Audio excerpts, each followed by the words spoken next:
వాళ్ళు అనుకుంటున్నారు ఈయనేదో బోధకుడు, ఏదో చేయడానికి వచ్చాడు, ఏదో చేస్తాడు, ఏదో రాసుకుంటున్నాడు అనుకున్నాడు. వాస్తవంగా ఆడ పోయి చూస్తే ఆయన కళ్ళెదుటే ఉన్నాయి కదా ఎవరు చేసిన పాపాలన్నీ, అవన్నీ రాస్తూ ఉన్నాడు.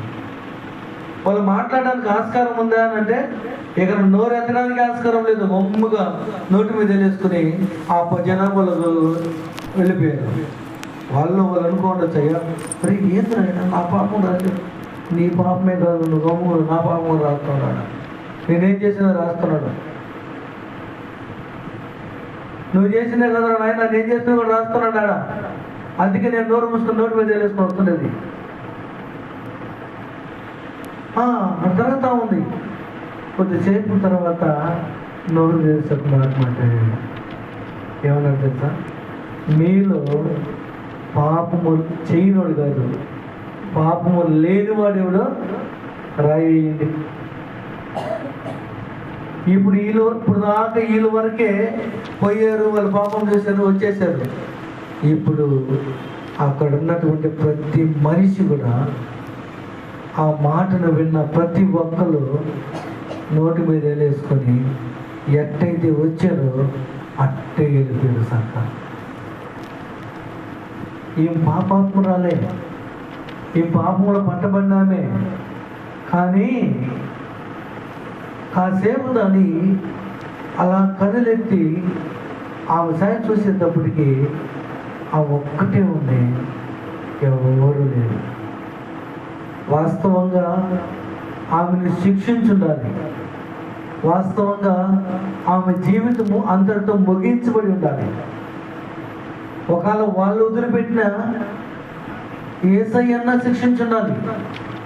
కానీ యేసయ్య ఉన్నాడు తెలుసా, ఎవరు నిన్ను అమ్మా ఎవరు నిన్ను శిక్షించలేదా, ఎవరు శిక్షించలేదయ్యా.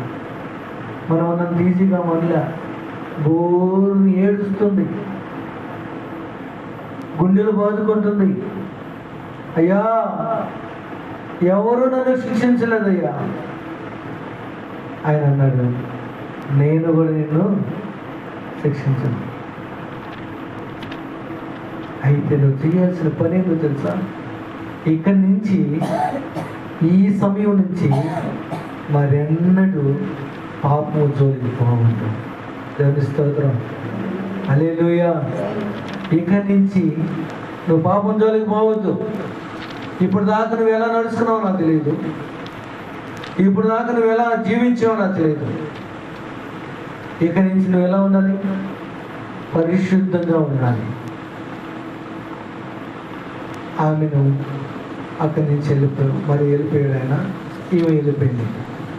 అయితే ఆ జీవితంలో జరిగిన వాస్తవం ఏంటంటే, చనిపోవాల్సినటువంటి నన్ను యేసయ్య బ్రతికించాడు. నా దోషములను బట్టి, నా పాపములను బట్టి, లేకుంటే నా తప్పిదములను బట్టి, నేను చేసేటువంటి పొరపాట్లను బట్టి నేను చనిపోవాల్సింది అక్కడ, మోషే రాసిన ధర్మశాస్త్రం ప్రకారం. కానీ దేవుడు ఆశ్చర్యకరంగా నన్ను బ్రతికించాడు. కాబట్టి నా జీవితం అంతా ఆయనతో అంటుకట్టుబడి నడుచుకుంటున్నాను.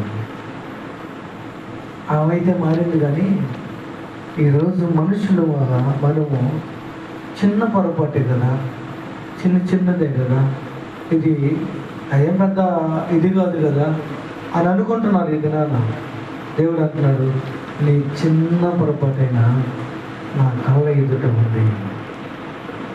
నువ్వు అనుకోవచ్చు చిన్నదేనని, అని నా ఎదుట పెట్టుకున్నా దాన్ని నువ్వు ఎప్పుడైతే ఒప్పుకుంటావో, నువ్వు ఎప్పుడైతే దాన్ని సరి చేసుకుంటావో, నువ్వు ఎప్పుడైతే దాన్ని ప్రభావం అనేది తప్పుదం చేసేసానయ్యా, ఈ పొరపాటు చేశాను, ఇదో ఇలాగ చేశాను, నన్ను క్షమించండి అని ఎప్పుడైతే నువ్వు ఒప్పుకుంటావో అవన్నీ క్షమించడానికి ఆయన సిద్ధంగా ఉన్నాడు, ఆయన సంసిద్ధంగా ఉన్నాడు. నువ్వు ఒప్పుకోవడానికి సిద్ధంగా ఉన్నావా? ఇదేం పొందారా? మన నడకల్లో లేదంటే మన యొక్క మార్గములన్నిటి మీద ఆయన చూస్తూ ఉన్నాడు. ప్రతి నడవడికను చూస్తూ ఉన్నాడు. ప్రతి విధమైనటువంటి ఆ పనులన్నీ కూడా దేవుడు చూస్తూ ఉన్నాడు. కీర్తన గ్రంథంలో 50వ కీర్తన 21వ వచనాన్ని చూడండి. 50వ కీర్తన 21వ అధ్యాయం 21వ వచనం. ఇట్టి పనులు నీవు చేసినను నేను మౌనినై అందుకు నేను కేవలం నీ వంటి వాడిని అనుకుంటివి. అయితే నీ కన్నుల ఎదుట ఈ సంగతులను నేను వరుసగా ఉంచి నిన్ను గద్దిస్తాను. దేవుని స్తోత్రం. హల్లెలూయా. ఏం చేస్తాడు దేవుడు? నువ్వు ఎట్టి పనులు చేస్తున్నావు తెలియదు. అవన్నీ చేస్తున్నప్పుడు దేవుడు ఏం చేస్తున్నాడంట? ఏం చేస్తాడు దేవుడు? మౌనంగా కనిపెట్టి నువ్వేం చేస్తున్నావో చూస్తుంటాడు. కనిపెట్టి చూస్తూ ఉంటాడు. ఎందుకు అలా చూస్తున్నాడు? తండ్రి కుమారుడు ఏదన్నా చేస్తూ ఉంటే వాడు ఏం చేస్తాం? పరిశీలించి చూస్తూ ఉంటాం. ఎందుకు? వాడు ఎరగొట్టిన ఏదైనా వస్తువు అనుకోండి, అది ఎరగొట్టినా పర్వాలే. ఏం చేస్తుందంటే అది ఎంత కాస్ట్ అయినా పర్వాలే, దాని ద్వారా ఎంత ఇబ్బంది వస్తుందనే పర్వాలే. తండ్రి ఏం చేస్తాడు?